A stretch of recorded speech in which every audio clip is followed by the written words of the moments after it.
Hello à tous et bienvenue sur le podcast Tweep, ta série audio dog-friendly de voyages, d'aventures et de découvertes, toujours accompagnée de ton animal. Je suis très contente aujourd'hui d'accueillir Laura au micro de Tweep pour ce tout premier épisode.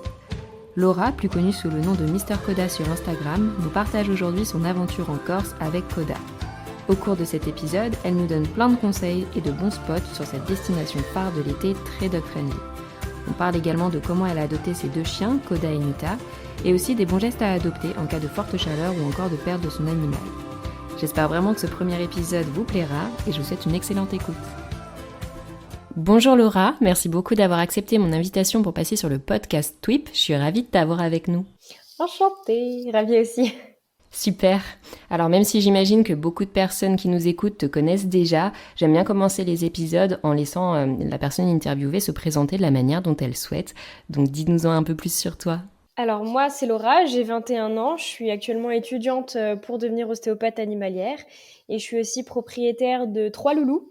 Coda qui a 4 ans, c'est un croisé cocker, Nita qui va avoir 6 mois bientôt, qui est une cocker de travail, et Levi qui est une petite chatte d'1 an qui a été récupérée en assaut il y a de ça 6 mois. Effectivement, ça commence à faire une grande famille et du coup la cohabitation entre ces trois-là, elle se passe bien ? J'ai eu Coda en tout premier et c'est vrai que je savais avec mon compagnon, on voulait un chat. Et quoi qu'il arrive, il fallait que ce soit aussi lui qui décide. Donc, quand on a visité la famille d'accueil pour aller chercher notre chat, il est venu avec nous. Donc, quelque part, il a un peu choisi avec nous. Et c'est vrai que ça s'est installé très vite. Alors, mon chien n'est pas du tout joueur ou quoi, mais il y a quand même une relation qui est assez fusionnelle entre eux parce que notre louloute, qui a été abandonnée par sa mère quand elle était petite, s'est vite retrouvée en fait en Coda et s'est trouvé un compagnon tout simplement. Ça a été pour l'autre petite chienne que j'attends depuis plus d'1 an maintenant, où j'ai été sur liste d'attente, qui nous a rejoint donc il y a un peu plus de 2 mois. Et ça se passe très très bien. Alors comme j'ai dit, Koda il est pas du tout joueur, mais honnêtement ils s'acceptent très bien tous les deux.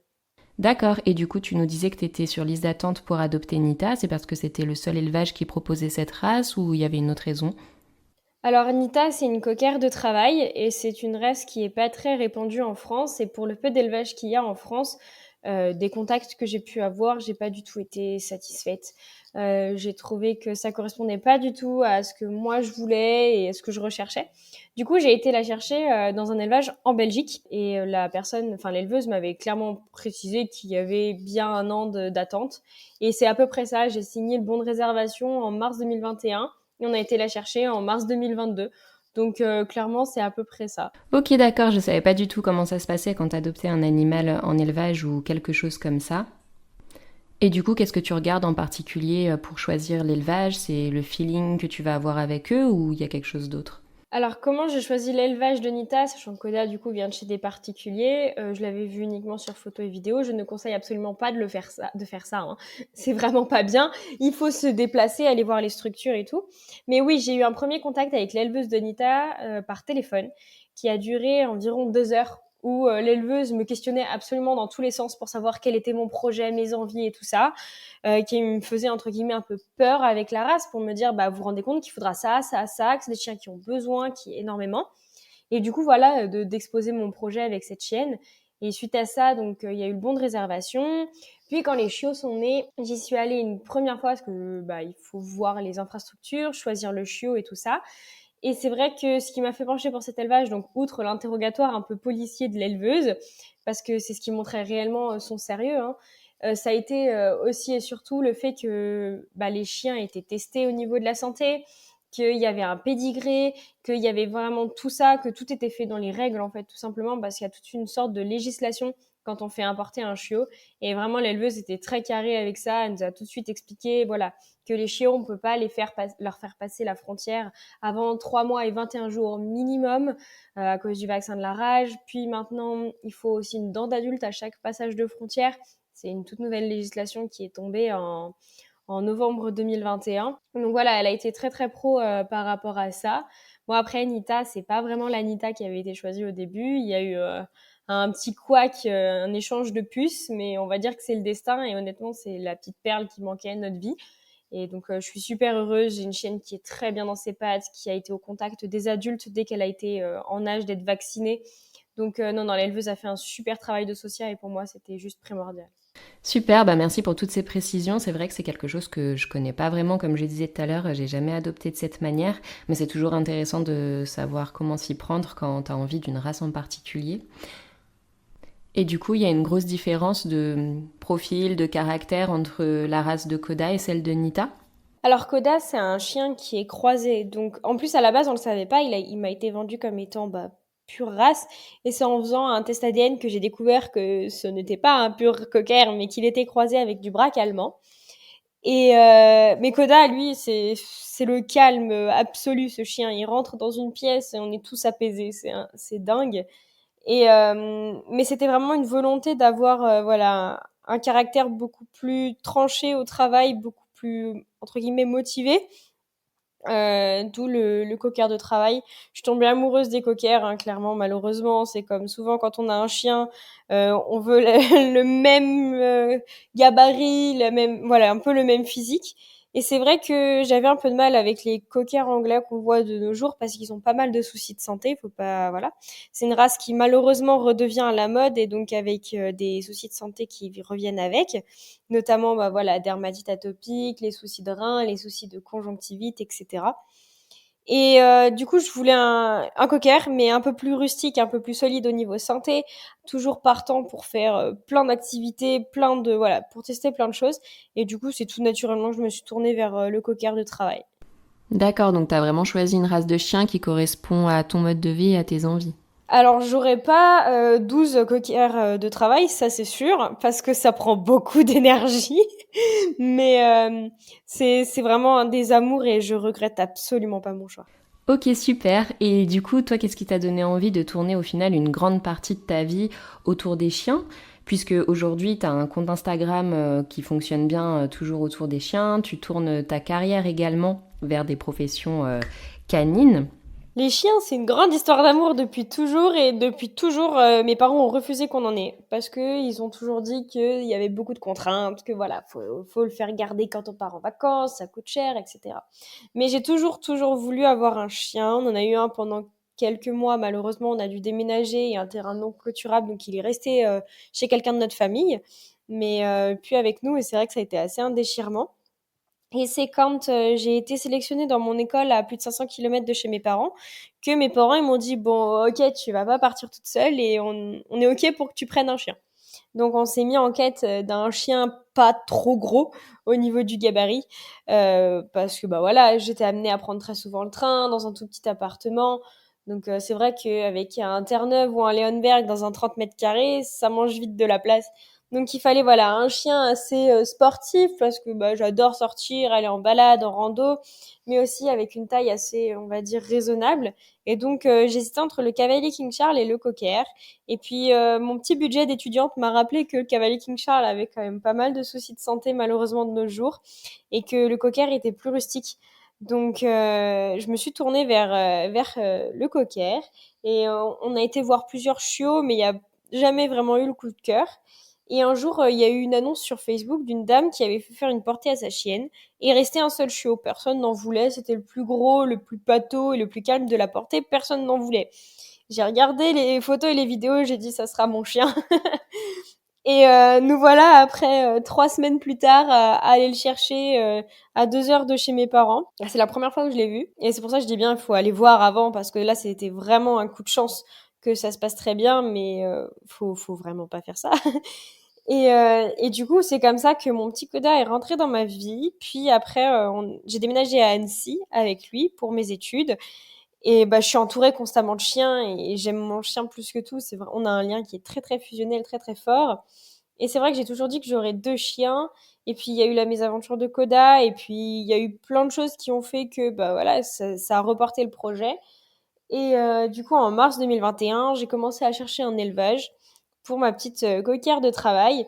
Et c'est en fin décembre, enfin mi-décembre même, que je reçois un message de l'éleveuse chez qui j'avais signé le bon de réservation qui me dit voilà, il y a eu une portée qui est née, il y a 3 femelles, 3 mâles, vous êtes la première sur la liste d'attente. Bah, vous pouvez venir à partir de telle date pour choisir quel chiot vous voulez, si vous voulez, sur cette portée-là. Et voilà comme ça que j'ai eu mon deuxième loulou. Bon, pour le moment, j'ai dit que j'arrêtais. jusqu'à ce que je trouve une maison plus grande. Mais après, rien garanti. Je sais pas si je vais rester dans le cocker, si je vais. Il y a plein de races qui me font envie, plein de physiques, plein de petits chiens à sauver. Honnêtement, pour le moment, je vis au jour le jour avec mes chiens. Je profite de la vie que je peux avoir grâce à eux aussi, parce qu'il faut pas se mentir que tout ce que je fais, c'est aussi et surtout grâce à Coda. Donc je profite, je les emmène absolument partout et voilà, c'est la belle vie que je mène, avec ma passion et pour ma passion. Super, et justement c'est l'un des sujets dont on voulait parler aujourd'hui, emmener son chien partout, et notamment d'un voyage que tu as fait l'année dernière en Corse avec Coda. Alors est-ce que tu veux bien nous en dire plus sur ce beau voyage qui donne vraiment envie au travers de toutes les magnifiques photos que tu nous as partagées sur Instagram? Merci beaucoup. Alors du coup, on est parti avec, Coda du 24 juillet au 24 août, un mois en Corse, sur la côte, ouest, vers Ajaccio. Ça a été assez long de réfléchir de si on l'emmenait ou pas parce que j'avais déjà été en Corse et je connaissais la chaleur et tout ça. Et il a fallu peser un peu le pour et le contre de est-ce qu'on l'amène? Est-ce qu'on l'amène en bateau? Est-ce qu'on l'amène en avion? Enfin, de quelle manière est-ce qu'on allait s'organiser? Est-ce que c'était possible pour lui de survivre à la chaleur? Est-ce qu'on allait quand même pouvoir faire des choses sans lui, etc. Parce qu'on était chez les grands-parents de mon compagnon qui habitent en Corse. Et c'est vrai que c'est tout un programme d'organisation, mais honnêtement, ça me déchirait le cœur de le laisser un mois sur le territoire français, enfin sur la métropole, et de moi partir et de devoir profiter sans lui. Enfin, moi maintenant, si je veux réellement profiter des choses, c'est avec lui. Donc au final, on a fini par en conclure qu'il fallait l'amener avec nous. D'accord, génial. Et justement, comment vous avez déterminé si vous alliez plutôt prendre l'avion ou le ferry? Comment est-ce que vous avez trouvé ce que vous alliez faire? Enfin, comment ça s'est organisé ce voyage? Alors, il faut savoir qu'en Corse, du coup, il y a 2 moyens d'y aller. Il y a le bateau ou l'avion. Concernant le bateau, il faut faire attention, il y a certaines, compagnies de ferry qui demandent à ce que les chiens soient mis en chenil le temps de la traversée. Donc pour ça, il faut le vaccin de la toux du chenil qui est obligatoire, mais moi, il était hors de question. Après sinon, on aurait pu y aller en bateau, donc avec, la compagnie Corsica Ferries qui, elle, autorise les chiens en cabine, mais ça revenait à très cher, pour le trajet. Et à contrario, il y avait l'avion. Alors l'avion, c'était relativement peu cher. Il faut compter 60 € le trajet, donc 120 € aller-retour pour un chien en soute. Parce qu'il faut savoir que quand on prend l'avion, en tout cas pour Air France, Air Corsica, quand le chien fait plus de 10 kilos, il doit être dans une cage, une very kennel ou une cage qui respecte certaines normes qui s'appellent les normes IATA, qui doivent être dans une cage dans la soute. S'il fait moins de 10 kilos, ou en tout cas s'il fait moins ou égal à 10 kilos avec le sac de transport, l'animal peut nous accompagner dans la cabine. Donc moi j'étais assez stressée à l'idée de le faire passer en soute. Il faut pas se leurrer, hein, on a tous entendu des histoires un peu horribles et tout ça. Mais ce qui m'a rassurée, c'était qu'on prenne la compagnie française Air France, ou en tout cas sa succursale Air Corsica, et j'ai 100% confiance dans le sérieux de Air France et Air Corsica. Et de plus, en demandant des infos en fait sur les réseaux sociaux, il s'avère que une personne parmi mes abonnés travaille à Orly, là où on prend l'avion, et qui m'a dit que justement elle travaillait pour les vols Air Corsica et qui m'a raconté comment ça se passait et que clairement quand il y a des animaux en soute, la soute elle est climatisée, elle est éclairée, donc l'animal n'est pas dans le noir, il est pas au chaud et tout ça.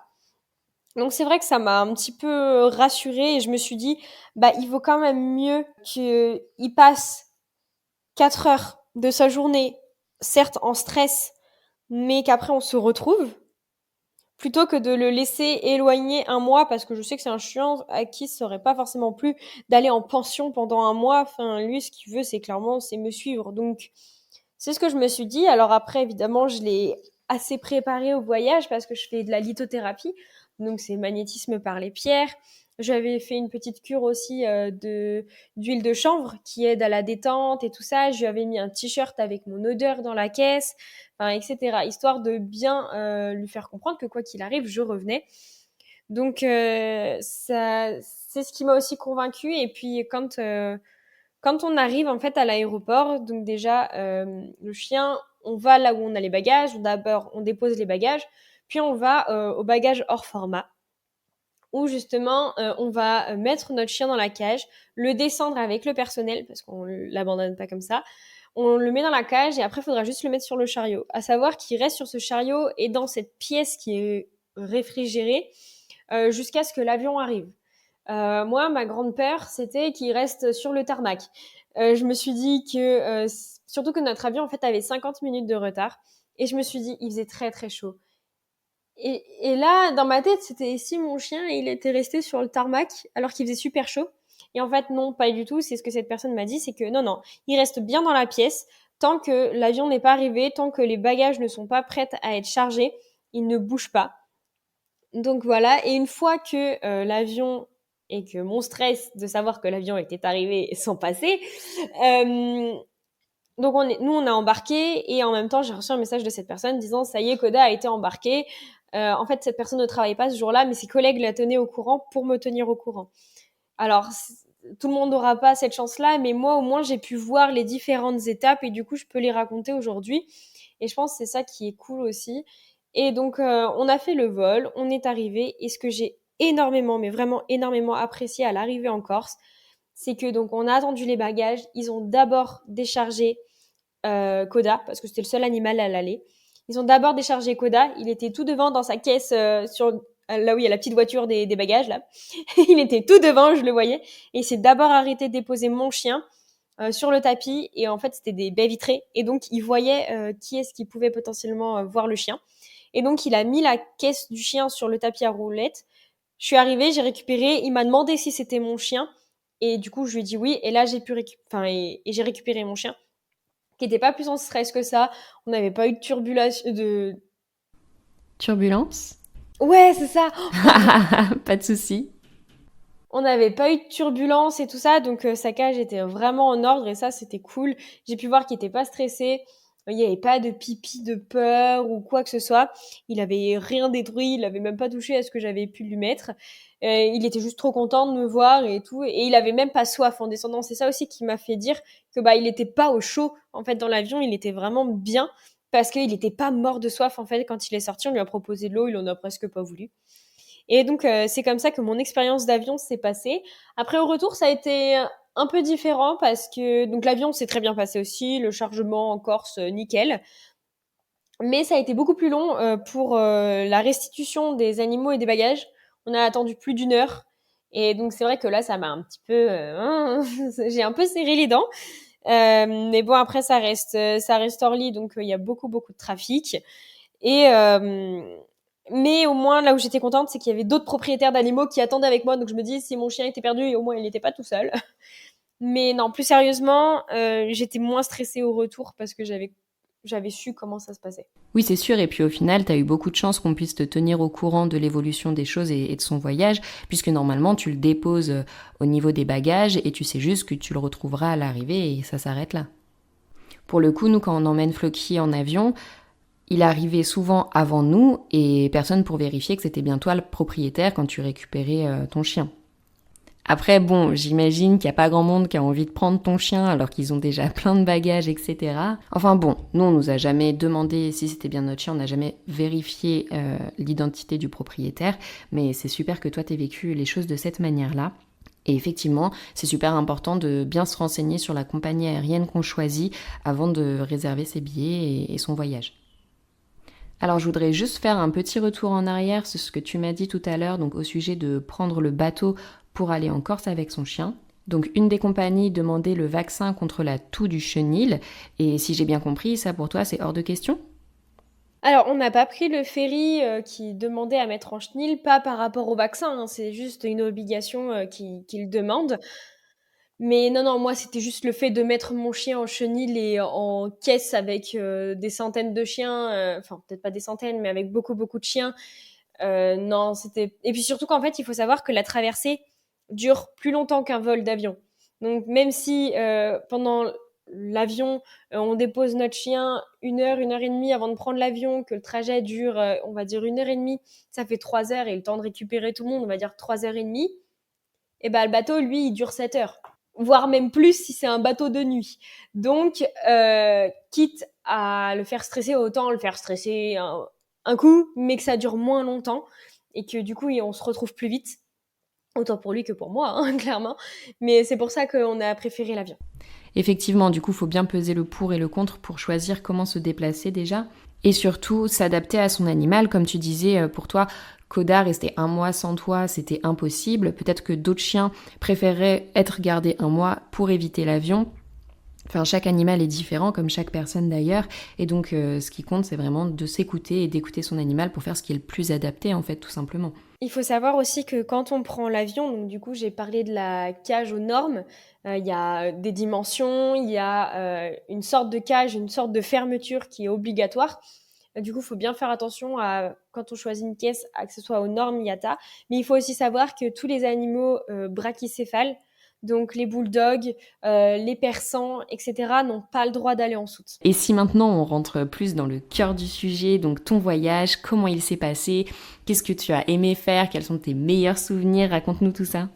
Alors, comme je l'ai dit, on était chez les grands-parents de mon compagnon. Et aussi, ce qui a fait pencher la balance pour prendre Coda avec nous, c'est que toute la maison est climatisée. Il faut pas négliger ça. En Corse, il fait très très chaud. Beaucoup trop chaud pour les animaux la journée. Il y a une petite technique pour savoir si vous pouvez sortir votre chien sur l'asphalte ou pas. C'est de retourner la main, de poser le dos de la main sur le sol. Et si on arrive à rester plus de 5 secondes comme ça veut dire que les coussinets vont pas cramer derrière et que donc on peut sortir notre chien. C'est un petit tips, mais il fait excessivement chaud en Corse. Même nous, les humains, on a très très chaud. Mais c'est vrai que cette climatisation, où les chambres étaient climatisées, où on savait qu'on pouvait laisser Coda, où il souffrirait pas de la chaleur, c'était vraiment un gros gros plus. Il faut aussi avoir conscience que quand on va en Corse, il y a des plages qui sont pas forcément autorisées, donc bien se renseigner avant. Nous, on avait la chance, c'était que la plage juste en bas de chez nous était autorisée aux chiens. Après, là où il faut se méfier aussi en Corse, c'est qu'il y a beaucoup de chiens, du coup, des locaux, qui sont en liberté et qui défendent les maisons. Donc ça, il faut vraiment se méfier de tout ça. Moi, j'amenais pas trop Coda dans les vieilles villes, là où on allait. Coda, je le prenais plutôt quand soit on allait à la plage le soir, ou alors quand on allait en randonnée en altitude, ou alors très tôt le matin. On a bien profité avec Coda parce que du coup, j'avais emmené une piscine portative pour lui, où du coup, il a pu bien profiter. Mais c'est vrai qu'il faut faire vraiment très attention à la chaleur et au coup de chaleur notamment, qu'il faut prévenir en humidifiant bien son chien, en le préservant de la chaleur, lui offrant de l'eau fraîche à volonté, c'est hyper important. Et notamment aussi se protéger et le protéger de tous les moustiques parce qu'il y a une maladie qui s'appelle la leishmaniose, qui est une maladie véhiculée par des moucherons piqueurs, donc l'équivalent de moustiques. Et il faut vraiment les protéger de ça parce que c'est une maladie qui est très courante dans le sud de la France. Et honnêtement, juste avant en fait d'aller en Corse, allez chez votre vétérinaire. Alors, je suis pas toujours 100% pour le chimique et tout ça, mais quand il s'agit de protéger mon animal, des fois, il faut vraiment y aller et c'est une maladie qui est vraiment grave. Donc, j'ai vraiment fait en sorte, c'est juste une pipette à mettre sur le dos pour éloigner les moustiques et c'est vraiment important de le protéger contre cette maladie-là. Ensuite, il est arrivé un truc à Coda que je n'avais pas vu venir, c'est que donc Coda nageait pas très très bien et je lui avais pris son gilet de sauvetage. Et en fait, il a voulu nous suivre et il y avait un peu de vague l'un des premiers jours et en fait, il a bu la tasse. Et il faut savoir que l'eau salée, ça peut être assez dangereux. Alors évidemment, ça peut être mortel s'il y a des litres et des litres qui sont avalés. Il me semble que c'est 1 litre d'eau avalée pour 7 kilos qui est mortel. Enfin, pour 7 kilos du poids de chien. Sinon, après, ça les rend juste malades. Donc, diarrhée importante, vomissement et tout ça. Mais en fait, ce qui s'est passé, c'est que Koda, du coup, a bu la tasse et il s'est mis à vomir, à vomir, à vomir. Et en fait, à s'irriter la gorge à force de vomir et donc à pas arrêter de tousser. Donc, il a fallu faire vraiment gaffe à ce qu'il reboit pas la tasse. Et du coup, après, à la fin, il faisait vraiment attention. Mais ça, c'est aussi un point à pas négliger quand vous allez à la mer, pas spécialement en Corse, mais quand vous allez à la mer avec vos chiens. C'est vraiment hyper important, en fait, de faire attention à ce... Parce que eux, enfin, nous, on peut boire la tasse, mais eux aussi, il faut y penser. Et l'eau salée, ça peut être dangereux. Toujours concernant l'eau salée, il faut aussi faire hyper attention au niveau des coussinets et à bien rincer le chien en fait, parce que l'eau salée, ça abîme, ça irrite énormément. Et du coup, dès qu'on fait baigner notre chien en fait à la mer, il faut le rincer à l'eau douce. C'est vraiment un conseil, autant le rincer lui et rincer ses affaires pour pas que ça l'irrite. C'est pas dangereux en soi, mais c'est aussi un confort de vie pour lui. C'est comme nous, quand on rentre de la plage, on a envie de se rincer parce qu'on colle à cause du sable et du sel. Et du coup, c'est aussi important pour eux. Oui, je pense que c'est pas mal et effectivement, c'est important de les rincer parce que ça peut être irritant, même si beaucoup de chiens ne sont pas très fans de la douche. Et justement, pour le soin des coussinets par rapport à la chaleur, etc., t'as des astuces à nous conseiller? Alors moi, que ce soit été ou hiver, j'utilise un baume réparateur pour les coussinets, donc de la marque Biogans. C'est le pot balm, mais après, alors il est vraiment génial. Mais dans le cas où vous avez un peu plus, enfin vous n'en avez pas, la vaseline peut être pas trop mal. Alors attention à l'huile de coco, ça marche bien, mais avec la chaleur, ça peut avoir un effet doublement abrasif. Donc ça répare bien, mais ça peut avoir un effet doublement abrasif, comme toutes les huiles de toute façon. Effectivement, c'est important de le souligner. Nous, c'est quelque chose qu'on utilise assez souvent pour Floki, enfin surtout pour ses coussinets. Et effectivement, tout ce qui est huile, bah, même pour la peau, dès qu'on en met et qu'on s'expose au soleil, ça brûle beaucoup plus vite. Super, du coup, on a pas mal énuméré donc tous les risques qu'il pouvait y avoir liés à la mer, à la chaleur, etc. Et du coup, si on retourne sur cette expérience en Corse, est-ce qu'il y a des lieux coup de cœur ou des randonnées que tu as pu faire avec Koda que tu aimerais partager ici? Alors, honnêtement, toute la Corse m'a marquée parce que c'était vraiment génial. J'ai un semi-regret, je suis tombée amoureuse de la ville de Bonifacio, mais j'ai pas emmené Koda. Ça a été en connaissance de cause parce que il fait très chaud là-bas parce que c'est une forteresse, donc il y a peu de vent, il fait vraiment chaud. Et en fait, en arrivant sur place, j'ai pris conscience que j'avais bien fait de pas prendre mon chien parce qu'il y a beaucoup de chiens en liberté et du coup, on peut jamais vraiment savoir comment ça se passe. Donc, par confort pour mon chien, il était bien mieux concernant la chaleur ou par rapport aux autres. Après, ouais, en fait, j'ai vraiment adoré. Ça a été de partager ces moments de plage avec mon chien. On avait un bateau, donc on a pu aller se baigner un peu dans toutes les criques et tout ça, sans déranger grand monde. Après, on a fait deux randonnées notamment qui étaient vraiment très sympas. Je ne saurais pas prononcer le nom exactement parce que c'est en Corse, mais c'est un petit village abandonné au-dessus du village de Propriano. Je crois qui se nomme Chiesu Paesu, mais je ne suis pas sûre de la prononciation. Donc, je suis pas sûre, mais c'est juste au-dessus, en fait, de la ville de Propriano. C'était vraiment très sympa, une petite rando bien à l'ombre à laquelle on avait commencé tôt le matin et ça avait fait du bien. Et après, j'avais adoré aussi la randonnée qu'on avait fait dans les Podzines. Ça a été une super randonnée, mais il faut faire attention aussi là-bas. Donc, il y a certes des chiens en liberté dans les villes, mais dans la montagne, il y a aussi des chevaux sauvages, des cochons sauvages et des chèvres sauvages. Et des vaches aussi. J'avais oublié ce détail-là. Notamment les cochons. Donc, il faut aussi se méfier en fait de tout ça. Moi, j'ai pu lâcher Koda parce que là-bas, en fait, tant que nos chiens n'embêtent personne, pas les animaux, pas les autres randonneurs, il n'y a pas de souci. Après, il faut quand même se renseigner au préalable sur chaque randonnée. Mais nous, celle qu'on a fait, il n'y avait aucun problème. Mais voilà, à chaque fois que je voyais des animaux sauvages et qu'on devait s'en approcher, je rattachais mon chien, ne serait-ce que pour la tranquillité des animaux sur place déjà. Mais c'était vraiment une super randonnée avec des points d'eau, des points de rafraîchissement. Il faisait pas trop chaud parce qu'on était vraiment en altitude. Il me semble qu'on était à 2000 mètres d'altitude. Et sinon, il y a aussi une rando qui est sympa à faire, qui est un peu caillouteuse, mais qui est vraiment très sympa. Ça s'appelle le Trou de la Bombe. C'est proche des aiguilles de Bavela. Et c'est vraiment très sympa. Après, attention, il y a du monde, notamment des enfants. Donc là, vaut mieux préférer un chien attaché ou alors en traction avec un harnais adapté. Mais par contre, cette randonnée au Podzin, c'était vraiment le top. Il y en a plusieurs qui existent en Corse de ce genre de randonnée. Bien se renseigner au préalable si les chiens sont autorisés et à faire attention aux animaux sauvages. Génial, merci beaucoup pour toutes ces précisions qui sont super importantes, notamment en fonction du caractère de son chien, parce que bien que pour certains, ça soit ok de croiser des animaux sauvages pendant une randonnée, ça ne l'est pas pour tous. Donc c'est des choses qu'il faut vraiment bien regarder avant de partir à la découverte de nouveaux sentiers avec son chien. On mettra du coup en description toutes les infos sur les randonnées que tu as citées avec les bons noms, etc. pour que vous puissiez les retrouver. Et je me demandais, mis à part la chaleur, est-ce que tu as rencontré des difficultés? Est-ce que de manière générale, tu as pu l'emmener plutôt facilement partout avec toi, Koda? Donc que ce soit pour des randonnées ou autre? Ce qui est vraiment top, c'est que les Corses, ils adorent les animaux. Donc déjà, à partir du moment où on leur dit que on a des animaux, ils sont super contents. Et de ce fait, j'ai pu l'emmener absolument dans tous les restaurants dans lesquels on a été.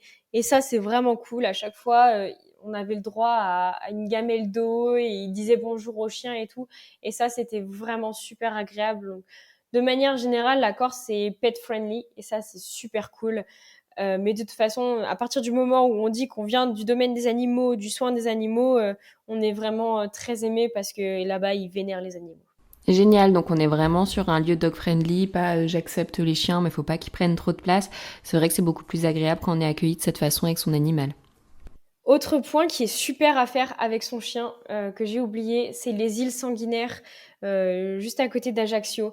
C'est vraiment magnifique. Le coucher de soleil, il est super. Alors attention, il y a pas mal de monde par contre, mais avec son chien, c'est un vrai bonheur. Du coup, tu tires en bateau? Non, du tout. En fait, c'est on s'arrête vers Ajaccio ou alors il y a un parking en fait au pied des îles et en fait c'est on va sur une presqu'île et ça s'appelle les îles Sanguinaires parce qu'au coucher de soleil, les îles que l'on voit en face deviennent rouges. Et du coup, on peut potentiellement, si on a un bateau, y aller, mais vaut mieux le regarder depuis la terre ferme. Ok, super, donc encore une bonne adresse si jamais vous passez en Corse avec votre chien. Ça donne vraiment envie d'y faire un tour en tout cas. Est-ce que tu aurais d'autres choses à partager sur ce beau voyage? En Corse, il faut savoir que, alors que ce soit pour humains, hein, pour animaux, que ça tourne beaucoup en voiture. Donc il faut quand même prendre ses précautions si on a un chien qui a tendance à être malade en voiture.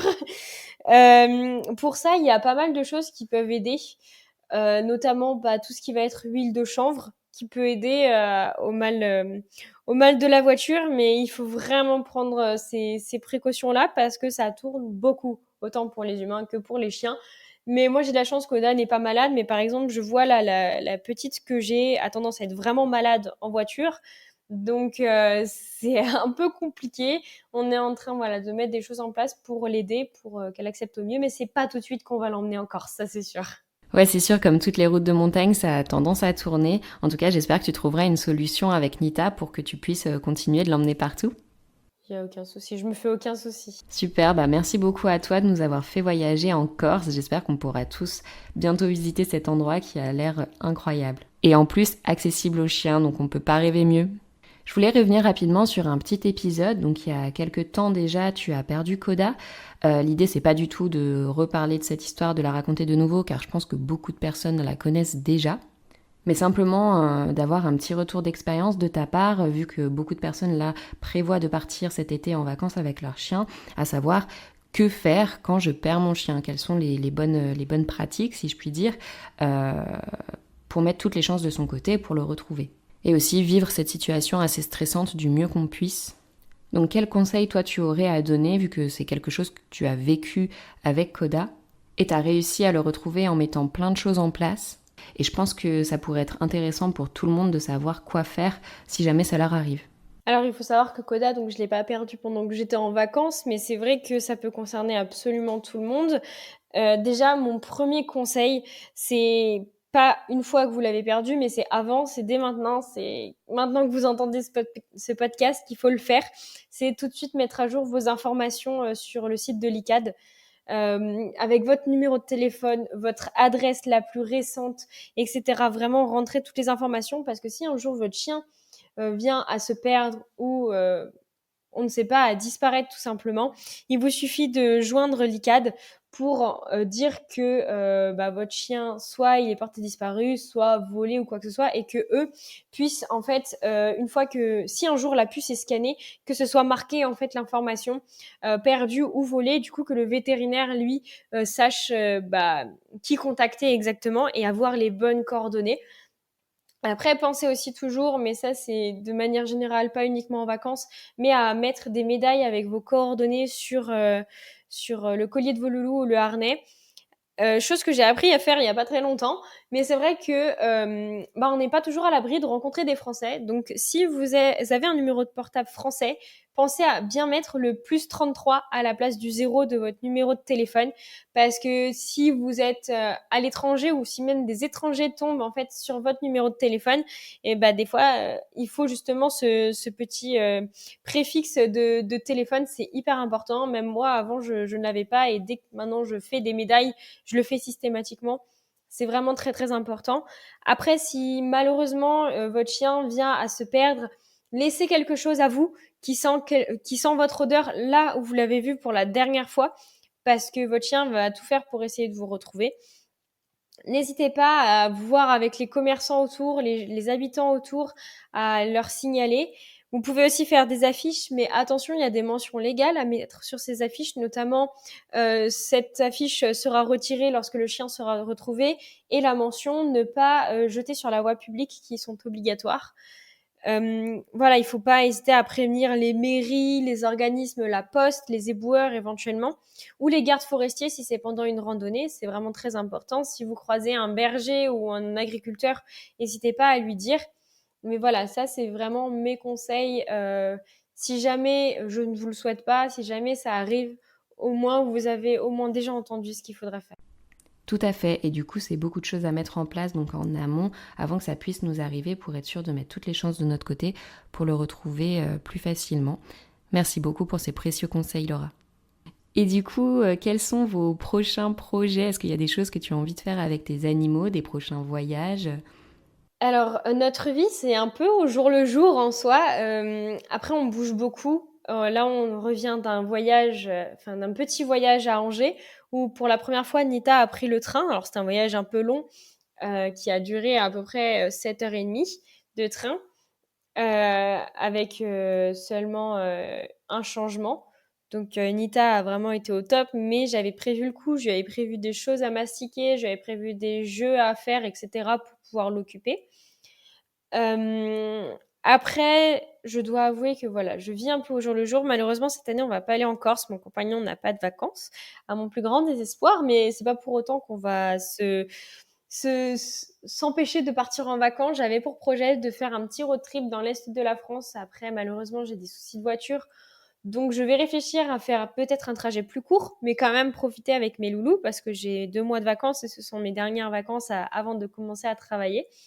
Donc, c'est vrai que je réfléchis, voilà, à amener un peu mes loulous à la mer, parce que Nita n'a toujours pas vu la mer, et que la découverte de la mer ou de l'océan et le sable et tout ça, c'est vraiment un bonheur de voir son chien s'éclater là-dedans.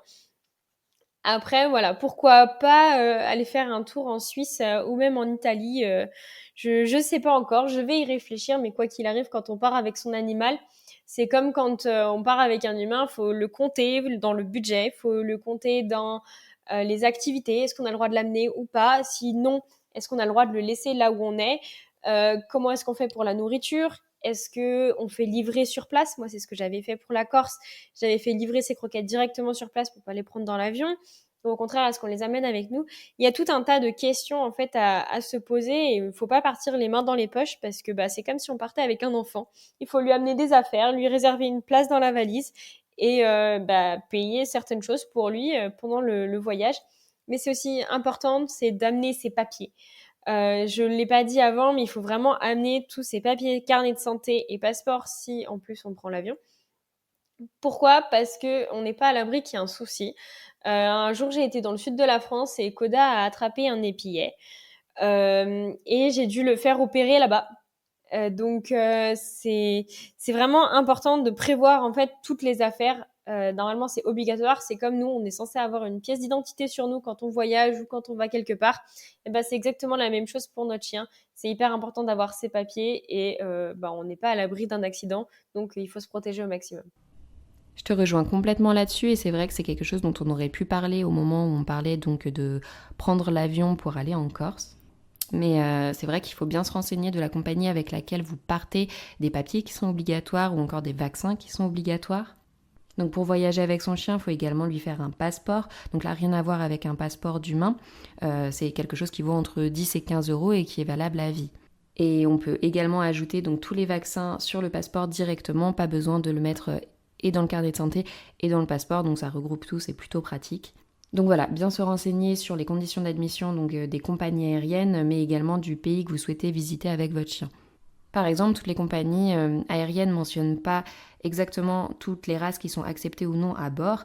Donc voilà, nous c'est quelque chose qu'on a vécu lorsqu'on a réservé nos billets d'avion pour aller à la Réunion avec Floki. Donc on est passé par la compagnie Corsair et ils ne mentionnaient pas du tout l'interdiction des bergers créoles, donc des Royal Bourbon à bord. Et lorsqu'on a appelé la compagnie pour réserver le billet de Floki, c'est là qu'ils nous ont mentionné que ces races-là n'étaient pas acceptées.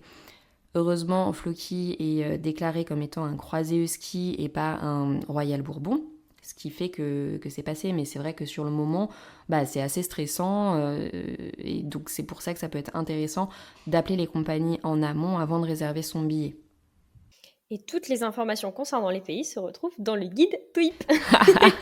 Alors effectivement, il y a déjà pas mal de pays référencés sur le guide TWIP, notamment tous ceux de l'Union européenne, et ça va être amené à évoluer. Moi, je le trouve vraiment super complet, mais de toute façon, je te l'ai déjà dit, je le trouve vraiment très complet, notamment pour partir en voyage. C'est vraiment très compliqué de rassembler toutes les informations, qu'est-ce qu'il faut pas, comment faire ça. Et c'est vrai que le guide, il est hyper complet pour ça. Et j'imagine qu'il va pas arrêter de se compléter. Mais voilà, je trouve ça vraiment super intéressant et vraiment important d'avoir ce petit guide de survie en vacances avec son animal. Merci beaucoup, je suis super contente qu'il te plaise. Mais effectivement, c'était ça l'objectif de ce guide. C'est vrai que sur Internet, on trouve beaucoup d'informations à droite à gauche, mais il faut passer généralement pas mal de temps à trouver la bonne. Et donc là, c'était vraiment l'objectif de pouvoir recenser toutes ces infos dans un seul et même endroit. Mais oui, on va également continuer de le compléter pour répondre au mieux possible aux besoins des personnes qui ont envie d'emmener leur chien partout. Parce que passer des heures à chercher les bonnes infos pour son voyage de manière générale, mais aussi pour son chien, etc., c'est pas le mieux. Et on aimerait vraiment pouvoir faciliter les voyages des personnes qui emmènent leur chien, en fait, tout simplement. Et c'est le but de TWIP depuis le début, que ce soit par l'application ou par ce guide qui vient le compléter. Maintenant, pour terminer cet épisode, j'aimerais savoir s'il y a des choses que tu aurais envie de partager aux personnes qui nous écoutent, donc des conseils, des inspirations, des livres, ce que tu veux, toujours en rapport avec le chien ou avec ton métier par exemple. Tu veux vraiment me lancer sur mon métier ? Je te lance sur ce que tu veux, sur ce que tu as envie de partager. Non, plus sérieusement, si je devais juste parler de l'animal de manière générale, c'est qu'il faut quand même pas oublier que c'est un être avec des sentiments. Donc pour beaucoup, tout ce qu'il a envie, c'est d'être avec son maître ou alors qu'on respecte ses besoins. Et que ce soit en vacances ou dans la vie de tous les jours, c'est vraiment hyper important, c'est d'écouter son animal, de se dire que si on se rend compte qu'il serait pas heureux en avion du tout et que ça le dérangerait pas d'attendre qu'on rentre, plutôt l'écouter plutôt que de faire un caprice et se dire je veux absolument mon chien avec moi. Vraiment pour moi, ce qui est hyper important, voilà, c'est d'écouter son animal, de connaître son animal, de savoir ce qui sera le mieux pour lui avant de savoir ce qui sera le mieux pour nous. Super, je pense qu'on n'aurait pas pu mieux conclure cet épisode. Merci beaucoup Laura pour ce partage et tous ces précieux conseils et j'espère à bientôt. Avec grand plaisir. À bientôt. Merci beaucoup d'avoir écouté ce premier épisode de TWIP jusqu'au bout, ça me fait vraiment très plaisir. J'espère qu'il t'a plu et si c'est le cas, n'hésite pas à laisser une note 5 étoiles sur la plateforme de ton choix. Si tu découvres TWIP en même temps que cet épisode, TWIP, T-W-I-P, est une application dog-friendly qui te permet de découvrir plein de spots accessibles aux chiens en France et ailleurs. Tu peux la télécharger sur le store de ton choix dès maintenant, elle est 100% gratuite. On propose également un guide de voyage pour avoir toutes les astuces pour emmener son chien facilement avec soi, que tu retrouveras sur notre site internet www.twip-app.com. En attendant, nous on se retrouve sur l'Instagram de Twip pour faire connaissance et je vous dis à très bientôt.